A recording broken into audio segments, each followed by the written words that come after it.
Good day, everyone, and welcome to Black Ass Art History. A special welcome to my students that are enrolled in this course. I am your instructor, Ryan Nicole Leary, and today we will have a survey overview of Black arts movement in the 20th and 21st century. Again, this is a high overview of Black artists and some movements, and we will also delve deeper throughout these lectures. There is a plethora of Black artists that are worthy to be studied and admired. Again, just a reminder, this is a very high overview. If art can be the service of anything, it's about letting us see a state of grace for those people who rarely get to be able to be seen that way. Kehinde Wiley. So this is just an example of one of Wiley's massive portraits from his series, The Economy of Grace. The Economy of Grace is the first time Wiley actually painted women in a full series outside of his typical subject matter of men. And in true fashion, these women were found walking around in the community. Specifically, they were in New York, Harlem. He also partnered with Riccardo Tisci, who's the creative designer behind Givenchy, for these custom gowns. And in his process, Wiley looks to the old masters of Western art for poses and positionings and renderings, and still utilizes textile patterns from around the globe to create these vivacious backgrounds. So let's begin with one of the most well known movements, which is the Harlem Renaissance. Post Reconstruction, many African Americans migrated to the North for better job opportunities and better lives for their families. They headed to major cities such as Chicago, Philadelphia, Pittsburgh, Baltimore, and New York. And in the 1910s, Harlem was a Black neighborhood in New York, and it became a mecca. It was filled with culture and businesses, restaurants, clubs, venues, dance halls, and cafes, and highly supported the African American community. In this community, they were able to buy homes, own businesses, enjoy the fruits of their labor. So the art emerges in Harlem, specifically not only in cafes, but homes across Harlem. There soon becomes a birth of intellect and creativity that would soon take over every street, every home, everywhere. Writers such as Elaine Locke, Langston Hughes, Zora Neale Hurston, Countee Cullen, and Claude McKay, and Spencer, they will all tell their stories of pain and hope for Black people through our eyes. And musicians like Duke Ellington and Cap Calloway had the Cotton Club jumping, even though African Americans were not able to actually be patrons of it. And then we also heard the soothing voice of Billie Holiday as she croons and tells the tragic lynching in the United States. Along with writing and music, visual arts also captured the trials and tribulations of Black people through photography, painting, drawing, as well as sculpture. Again, these are just a few of the beyond exceptional creatives that existed during this era. A few notables include Lois Mailou Jones, Augusta Savage, Jacob Lawrence, Romare Bearden, Elizabeth Catlett, and Aaron Douglas. Many of these artists have worked in programs in Harlem committed to educating the Black community on art as well as teaching art lessons. Others have been professors and founders of art departments at HBCUs while creating murals and narratives that would be not only for those institutions, but would soon travel around. So let's take a look at Jacob Lawrence. This is just a quick example. He was trained in both printmaking and a painter. Lawrence work focuses on telling stories of Black life, from racial tensions to the everyday life in the community. And his most well-known collection is the Migration series. What makes this so important and so powerful is that the Migration series, I forget how many panels, I know it's over 20, but it assisted historians and scholars that were able to piece together the specific routes and routes that African Americans took as they headed north. Next, we have Lois Mailou Jones. She's an artist and an educator. She created works in oils and watercolors. Her career actually started in textile design before focusing on fine arts. Jones' career blossomed in Paris, France, and she was inspired specifically about the Caribbean, Africa. You also have to keep in mind this time in the Western realm of art, Africa and the West and also what they call the Orient would become fascinated by Western Europeans. And these were the images we get when we start to see Cubism as well. And of course, she experienced discrimination, specifically after graduating school. The Boston Museum refused to hire her in spite of her credentials, and specifically told her to go down south to where her people live. And she founded the art program in the South at Sedalia, North Carolina, at a school called Palmer Memorial School. It was an all Black prep college school.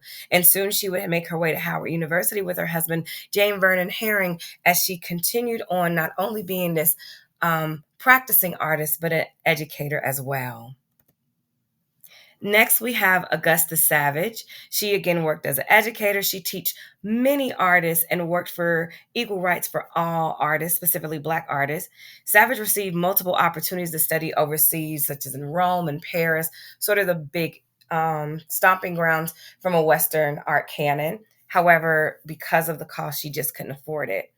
And because of her race and lacking funding, again, she wasn't able to attend. Now, what did happen was the 1939 World Fair, and they commissioned her to create a piece. She was inspired by James Weldon Johnston, Lift Every Voice and Sing. And it was actually a harp. It was two pieces, I believe. And she created this stunning 16-foot sculpture of Black voices being held in hands singing. There were replicas made at the World Fair. However, we do not have the original anymore because it could not be, it was very expensive to cast in bronze or metal. So all her work was done as plaster. And with the exception of photographs and some renderings, we do no longer have the original. Next, we have Aaron Douglas. He's a painter and illustrator and visual art educator. He is the founder of Fisk University's art department. It was just founded in 1944. His work reflects segregation, social injustices that African Americans experience. His style is inspired by designs and image of Afrocentric motif. Again, Black folk has always tried to make that connection and create those ties back to the continent of Africa. And his beautiful murals, specifically the aspects of Negro life from slavery to Reconstruction, are often done in some of these profile representation, use of laying and colors, and like early graphic design. His work also, for me, I see a correlation and connection between the silhouettes that we see of Carol Walkers as well. Next, we have is Elizabeth Catlett. She was an African and Mexican American graphic artist and sculptor. The purpose of her work was to create social narratives and messages, and she holds her honorary doctorate from Pace University and Carnegie Mellon. What is so powerful about Elizabeth Catlett is that because she was in what America conceived as radical, I believe she was not allowed to come back into the United States, and her friends that lived here in the U.S. had to write letters to the U.S. government letting her come back. So I believe her exhibit was at the Studio Museum of Harlem. She is also the ex-wife to artist Charles White, who we will learn later throughout the course of Black SR history. This quote is absolutely beautiful and breathtaking. Art for me must develop from a necessity within my people. It must answer a question or wake somebody up or give a shove in the right direction. Our liberation. Next, we have Romare Bearden he is an artist, an author, and songwriter. Romare Bearden is one of those artists that is just genuinely love for the people. And for him, his art was always expansive and ever growing, even to the time of his death. His work celebrated the community and cooperation among African Americans. Of course, he used abstract and collage media. And this really is starting to see where African American artists are just experimenting and pushing themselves in all types of media. And this is the example of The Family. And one of his quotes is, "You should always respect what you are and your culture, because if your art is going to mean anything, that is where it comes from." Again, recognizing the importance of our Blackness and the culture it cultivates. So next, we're going to take a brief look at the Black arts movement. So this movement was on the rise post the Harlem Renaissance. We have the Harlem Renaissance, Great Depression. Racism and discrimination still affect the daily lives and progress of Black Americans, especially in the South. Jim Crow laws from the 19th century were still in force well into the 20th. And due to segregation, Black communities were forced to create businesses and industries and support each other. Unfortunately, these communities would be attacked by white mobs, neighborhoods, and wealth would systematically be destroyed. Additionally, the law was not on their side. Often found guilty by all white juries, African Americans could not vote unless they passed an impossible literacy test, or things like as there'll be a bunch of marbles in a jar. They had to guess the quantity of marbles in a jar to be able to cast their ballot. However, in the 1950s and 60s, the United States experienced a cultural shift that forced this country to face its ugly history. We're going to need to do that again. The civil rights movement to the forefront with the leadership of Dr. Martin Luther King Jr., student organizations like SNCC, the Student Nonviolent Coalition, and the Southern Christian Leadership Coalition organized sit-in marches and protests. Other individuals and organizations also stood on the front lines for equal rights for Black Americans. So in 1957, the Civil Rights Act, it was the Civil Rights Division and for federal officials to prosecute anyone that conspired to deny or abridge someone's right to vote.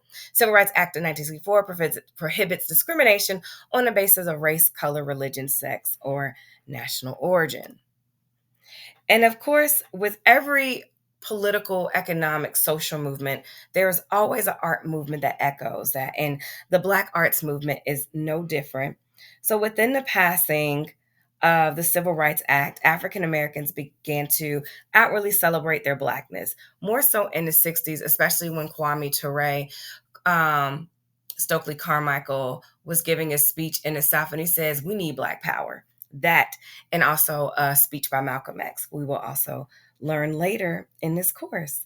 But we began to rise, and our visible identity, which was persecuted, Black love, Black power movement, my Black is beautiful, would emerge. There would be a rise of learning and celebrating of our African heritage, texture of our hair, the richness of our skin, and the celebration of our creativity. Now, similar to the Harlem Renaissance, the Black arts movement was a creative movement through writing, film, spoken word, music, and visual arts.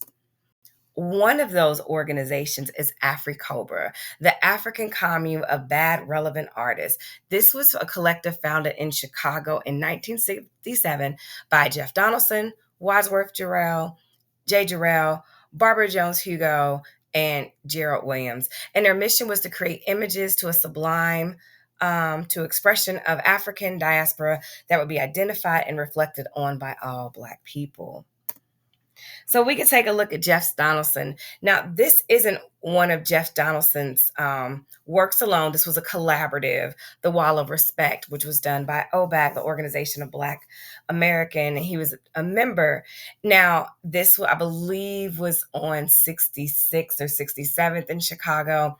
That building is no longer there. But it was a collective of artists that created, focusing on Black achievements and celebrating African Americans as well as our struggle. It included 50 portraits that highlighted the statesmen, athletes, rhythm and blues, jazz, literature, theater, and religion. And there was a lot of discussion that went into who would be on the mural. And some of them got quite personal. Like, for example, if you were a Black leader, but your partner was white, should you really be on the wall? Or if there was some criminal backgrounds to you in order for you to get to this prominent position as a Black politician, should you be included on the wall? Or were you just too radical? Those were the discussions that were had as well. But Donaldson was definitely in charge of help organize and get this spearheaded. Jay Jarrell, again, she is a African-American artist and fashion designer. She was inspired by her grandfather, who was a tailor. Her attire and garments that she created celebrated the beauty, the energy, and the positive images of Black folk. What I really love about Jay's this piece that she's having on is that beautiful bandolier with the bright color bullets. They almost look like crayons or markers, showing, almost indicating like, this is how I fight. But this is the bandolier that we would see many Black revolutionaries begin to don, specifically during the Black Power movement. Her husband, Wadsworth Jarrell, was a painter and sculptor and printmaker. His work is inspired by sculptures and designs of Nigeria, as well as the Sinofu people of the Ivory Coast. What I love about Jarrell's work, not only is the vibrant shapes and colors, but of course the text that goes into his work. So the words are also actually creating the portraits. And these are some of the words that in this piece for Revolutionary, Angela Davis has said in her speeches. Gerald Williams is another one of the founders of the Afrocobra, and he's also responsible for a lot of the aesthetics of it as well. So in Afrocobra, they were required to tell stories of Black people, look back to our history, use Kool-Aid colors. They were defined. He's lived in 7 countries and 5 states. He has a master's from Howard University, and his brother is still laying the groundwork to this day. Barbara Hugo Jones is another artist, again, an alum of Howard University, and she was greatly influenced by the work, and she focused on positive and the future of African Americans. She did a lot of screen prints, so again, we're seeing these bright, bold, vibrant colors, simplicity in line, not the hyper realism or realism that many artists use. They're looking at the aesthetic of what is seen in the various parts of Africa, often influenced by the masks, the sculptures, and the statues. And again, layering phrases and lettering to really show the impact of those words. And what's so interesting about Jones Hugo is that she did not have her first solo exhibition until 2018, and that was in Chicago at the DePaul Art Museum, and her show was entitled Barbara Jones Hugo: Resist, Relate, Unite. Her works from 68 to 75. So let's talk about some of the future ancestors. This rise of a new art, of a new renaissance that has been steadily brewing and emerging. And I honestly believe in 2025, it really just needs to hit the fan. So today, more and more African Americans and Black American artists are being recognized for their talent, artistry, and aesthetic. We know that President Barack Obama and First Lady Michelle Obama commissioned 2 Black American artists create their portraits, Kehinde Wiley and Amy Sherrill. Hip-hop artists and producers like Swiss Beats and Pharrell Williams began to collect and curate art shows that celebrate and feature Black visual artists. Fun fact, Swiss Beats and Alicia Keys has one of the largest collection of photographer Gordon Parks' work. And at a Sotheby's auction in 2018, P. Diddy purchased Kerry James Marshall's Pastime for $21.8 million. This is the highest piece of a painting sold for a living Black American artist. But we also have to understand what else this means for us, for Black visual creators, specifically post 2020 with Ahmaud Arbery, George Floyd, Breonna Taylor, and the countless other African Americans and Black folks that have lost their lives to police brutality. We, in 2020, began to see the shift. It is 2025, and we've seen it kind of wane and go back and forth. Overall, there's been an increase in museum acquiring art by Black American artists, as well as hiring Black American curators to ensure these works are acquired. We have films like Black Panther, which allowed an amazing artist and designer, Hannah Belcher, to bring the world of Wakanda to life through her Oscar award-winning set design, as well as Ruth Carter winning an Oscar for costumes. We have social media platforms like Facebook, Instagram, Threads, and TikTok have allowed more people to have access instantly to the work that is being created and finding these audiences. So again, Kehinde Wiley, Bachelor of Fine Arts from San Francisco Art Institute, Master of Fine Arts in Yale. His style is what we consider hyperrealism. He references old master paintings and replaces them with the subject with contemporary images of Black folk. Recently, I want to say this was in 2020 or 2019? I believe it was 2019. Yes. Wiley opened Black Rock Senegal. It is a multidisciplinary art residence program for Black creatives.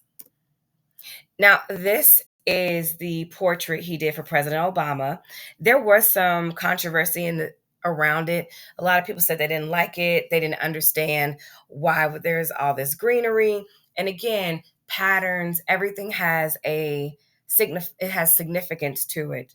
So in this case, the foliage that he selected, Wiley describes as the chrysanthemums is the official flower of Chicago. Jasmine is the flower of Hawaii, and that's where, President Obama spent most of his childhood.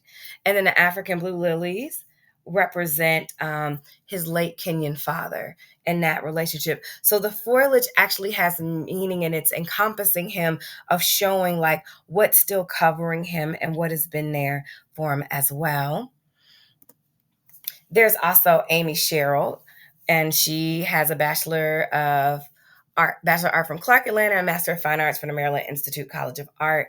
Sherrill's style is simplified realism and uses grisaille, which is this gray for the skin tones. And she said she wants her portraits to create a space where Blackness can ultimately breathe. And in December 2020, her piece, The Bathers, from 2015, was sold at auction for $4,265,000. This was nearly 30 times the pre-sale estimate for this work. And here we have Cheryl's portrait of Michelle Obama, again painted in her style of grisaille, styled wearing a dress. This dress was designed by an American designer named Michelle Smith. It's from her spring 2017 collection from her line, Millie. Cheryl mentioned that the dress made a connection to the women of Gee's Bend.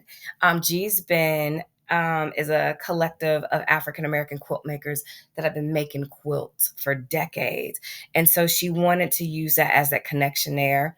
We also see this breathtaking photo of the late Breonna Taylor, which she created for the cover of Vanity Fair, and it was September of 2020. For those that are in fashion, those autumn fashion magazines, those are the big ones. That's when all the styles and everything come out. But this was a particular special edition to have Amy Sherrill's portrait, and also it was edited by Ta-Nehisi Coates. Next, we have Dr. Fahamu Piku. He is an incredible artist as well as a professor. And not only is he a painter, but he also does a lot of multidisciplinary works as well, including filmmaking and interactive lectures and so forth. He blends hip hop, fine art, and pop culture. His work, visual art, performance art, and academic work, addresses Black masculinity and the contemporary representations of Black men. So we have two of his pieces. The one on the left shows like these multi-tiered boxers and briefs over sweatpants or jeans, almost like that illusion of sagging. Dr. Piku often uses himself in his work, again, focusing on the Black masculinity and presentation. The one on the right is this interesting conversation between the ancestry of Africa. He has on these cowrie shells that's above his waist, and then he has like this almost bolero of kente cloth that's on there as well. But then you have the one leg rolled up, the contrapposto positioning with the torn denim, as well as the boombox. So it's this blending of the traditional ancestry of Africa along with the culture of Black American culture through the aesthetics of hip hop. Next, we have Miss Bisa Butler. Bisa Butler is a fiber artist using fabric and quilting, and she attended Howard University. If you notice that it's the HBCUs that are really help cultivating this Black mastery that we're seeing over the decades. Just want to put that out there. She loved painting, but she's also mentioned that wasn't her strongest, but fiber really took to her. And Butler's portraits of quilts and designs celebrate Black life. Some of these images are to the point where they look like paintings, very textured paintings, but these are all fabrics from like Ankara fabric to various stitching methods. And in these works, she truly tells the vibrancy as well as the humanity of our stories. Carrie James Marshall has a Bachelor of Arts from Fine Arts and Design. Marshall's work is inspired growing up through the civil rights and the Black Power movement and capturing those stories. He uses extremely dark colors to create Black figures in contrast with the rest of his work. He uses Black as a metaphor of Blackness, What I absolutely appreciate about Marshall's work is even with the figures being Black, you're still able to see the expression of emotions, the joy, the happiness, the excitement through Blackness. And thinking about Blackness during those tumultuous times, that's always been for Black people in America. Somehow he has been able to capture that even in our Blackness, which you want to dehumanize, we're going to humanize it and you're going to see our joy. And then we also have Delita Martin. She is a mixed media drawing and printmaking artist. Her work really focuses on Black women and she's challenging how Black women have been represented in negative and problematic ways. She wanted to create positive images highlighting their contributions. And these prints are large. These aren't small. These are some pretty big prints. And these prints and mixed media pieces demonstrate this beauty of resilience, softness, and strength in their faces, in their postures. Martin flawlessly captures humanity of Black women in her work. And as Black Americans continue to push the creative envelope in the world of art, pushing the boundaries of art from outside gallery walls to making art available to any and everyone. Art that is affordable, art that can be worn, art that can be produced, a collection of work that continues to capture the histories and stories of Black America. One of the quotes that I live by that drives me as an art historian, as well as a visual artist, is that any form of art is a form of power. It has impact, it can affect change. It not only moves us, it makes us move. And that's by late Ossie Davis in 1974. So, ending it with a quote from Carrie James Marshall's, Black painters have done all kinds of work. It's the treatment of forms they engage in. That's what determines the value of the work, not whether you call them a Black artist or not. So, thank you so much for attending this lecture. This lecture will be live on YouTube as well as available through the syllabus for those that are taking the class if you want to watch again. Thank you and have a great day.